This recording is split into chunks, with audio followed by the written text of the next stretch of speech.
Greetings YouTube, Remarkable Republican here to bring you the truth with truth-flavored bias. And today I'd like to talk about an issue that is extremely simple, but that a lot of people just simply don't understand for whatever reason. I'm of course talking about the problem in Minnesota, and no, I'm not talking about the fact that the state votes for Democrats.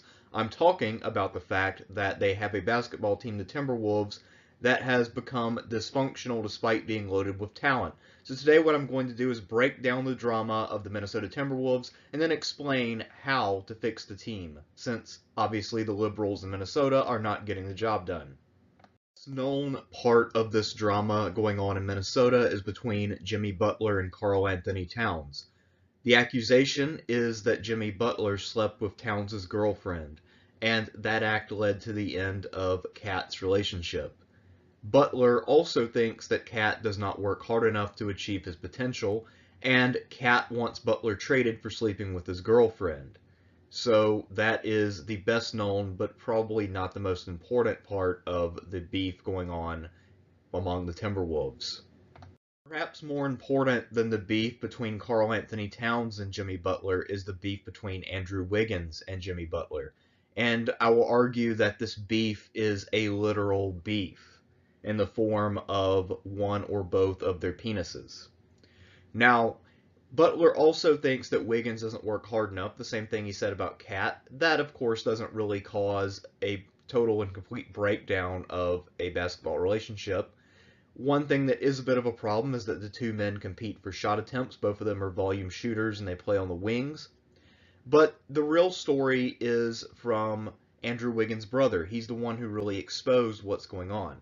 So after Jimmy Butler put in the trade request, Andrew Wiggins' brother posted something like "thank God" or a little prayer hand thing on Twitter, and Jimmy Butler posted a video of himself training, and he ran up to the camera out of breath and said, "You just keep that same energy." And what a lot of people don't realize is that in the black community, "you just keep that same energy" is a homosexual come on. So basically, it looks like Andrew Wiggins' brother is happy that Jimmy Butler will be traded because he knows that there have been some sexual things going on between Jimmy and Andrew, and like many people in the black community, he's not comfortable with homosexuality, so he thinks that if Jimmy leaves, then Andrew will revert to pure heterosexuality. So that's another aspect of this feud going on in Minnesota, although of course Andrew Wiggins' brother is not in the NBA and he is not a part of the team, so that little part of it doesn't matter too much. However, some sort of romantic relationship between Jimmy and Andrew could have an impact on the team chemistry as a whole. But we'll leave that for now and talk about some other aspects of this beef. Another participant in this pointless beef in Minnesota is Tom Thibodeau. He is the coach and GM of the Timberwolves, and he was also Jimmy Butler's coach when Butler played with the Chicago Bulls. Now, Jimmy Butler requested a trade, and Tom Thibodeau has been dragging his feet. That is not the way that you treat a star player, especially one that you've been friends with for years. Thibodeau has also failed to discipline Wiggins and Kat for their role in this problem and for their violation of nature and hierarchy. I'll discuss that more in detail in a minute. I imagine that some of you probably think that I'm referring to Tom Thibodeau needing to punish the relationship between Butler and Wiggins, but there's nothing a coach or GM can do about that in the NBA. And also, it's 2018 at this point, so even though a homosexual relationship is unnatural, it is something that adults can do if they so choose. So Tom Thibodeau, of course, just needs to figure out how to win basketball games, and he's not a pastor or anything like that. Although, in an ideal world, of course, he would be able to do something, but we'll leave that aside and stay in 2018 for now. Even if you have fallen prey to commie and queer propaganda about homosexuality being legal, the thing is that there's still something at play that you can't possibly deny, and that is human nature and the centrality of hierarchy. The fact of the matter is that Jimmy Butler is the heir apparent to the NBA itself. It is a well-known fact that he's the bastard son of Michael Jordan.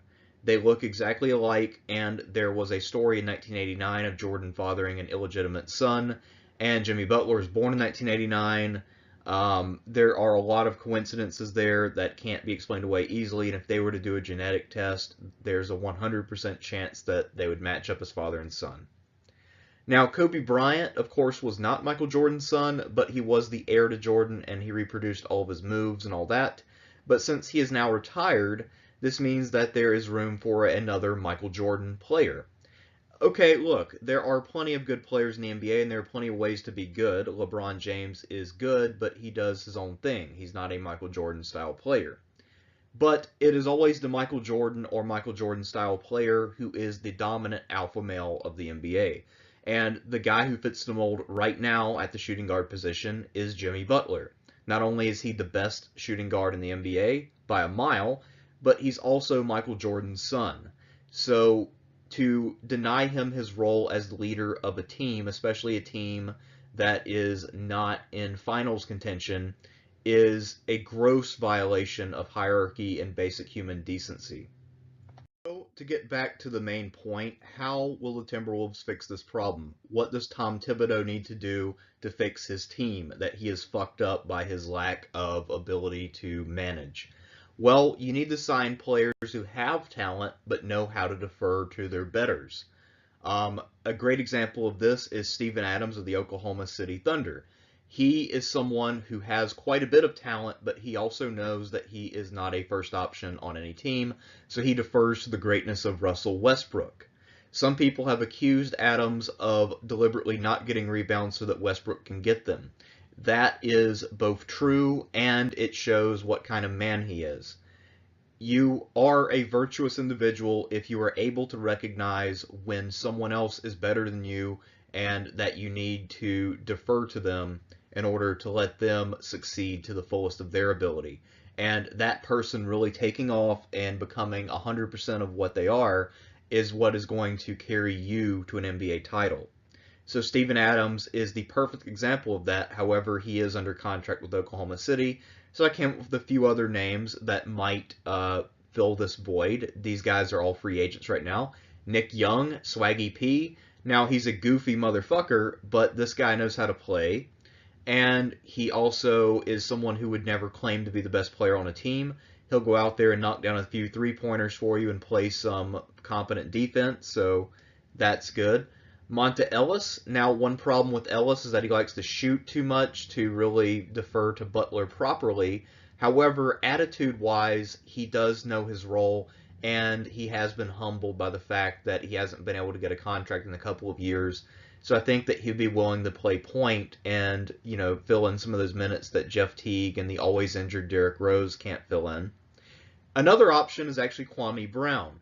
Now, Kwame Brown is someone who is often maligned, but has been maligned completely unfairly. Kwame is actually a very skilled big man. He has a great mid-range jumper, something that would make him very successful in today's game. And if you watch the Big Three, you know that he is easily the best player in that league right now. So those are all options to sign. And even if those guys come in and are only able to score 2 points a game, at least they would change the culture. And one way to make sure that they change the culture is to make sure that you give them a reasonably sized contract and then also give them some minutes. That way you show the team what you're expecting. And then Andrew Wiggins and Karl-Anthony Towns will fall in line lest they lose all their minutes. So, again, if Wiggins and Towns can't learn to defer once they're given this veteran presence, then they should be traded for players who are smart enough to defer to Jimmy Butler, the alpha male of the NBA. In summary, if I had to give Tom Thibodeau one word of advice, it would be to accept reality.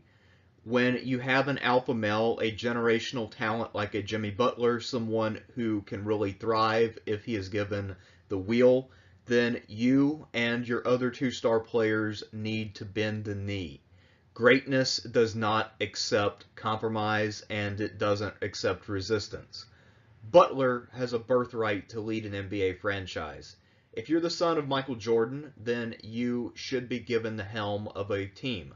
Michael was never really able to do that because he only really played in the NBA starting at age 38. But he clearly had the talent. If he was as dominant as he was, scoring about 20 to 22 points a game for 2 years in Washington when he was already pushing 40, just imagine what he could have done if he had actually started his career on time. Well, Jimmy Butler has had that opportunity, and even though he got off to a rough start because he was a late draft pick and because his dad was never there for him to teach him, he has fulfilled his genetic destiny. He has become that Michael Jordan player. And now it's time to let him shine and let him get you some rings. This only, however, works when teams have a clear hierarchy. And in fact, that's how all teams work, whether we're talking about the U.S. Army or we're talking about the Minnesota Timberwolves. If we look at the Golden State Warriors, one of the reasons why they work is because they are run like a military organization. Players defer to Steph Curry and Kevin Durant. One of those two guys takes almost every shot or makes almost every pass. The other players know that they are not as good as them, so they defer to them at all times, and that's why that team is a juggernaut. However, neither of those guys is a Jordan-esque player, and if Jimmy Butler were empowered and then given the subordinate talents of Wiggins and Towns, he could accomplish great things. Jimmy Butler's destiny is to challenge LeBron James for control of the NBA, and if the Timberwolves cannot support him, he deserves to be traded to a better team that will have the sense to support him. Some people have said that KarlAnthony Towns is right. However, you're forgetting that KarlAnthony Towns is a cuck and a willing cuck. He did not prevent Jimmy Butler from banging his girlfriend. By letting Jimmy Butler cuck him, he submitted to him. Once you submit to another man, you can either follow him or you can leave.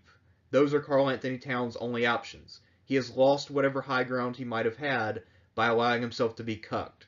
As for Andrew Wiggins, well, he either needs to accept the fact that he is sexually attracted to power, or he just needs to go somewhere else and try to reset his heterosexuality. It depends on what his priorities are.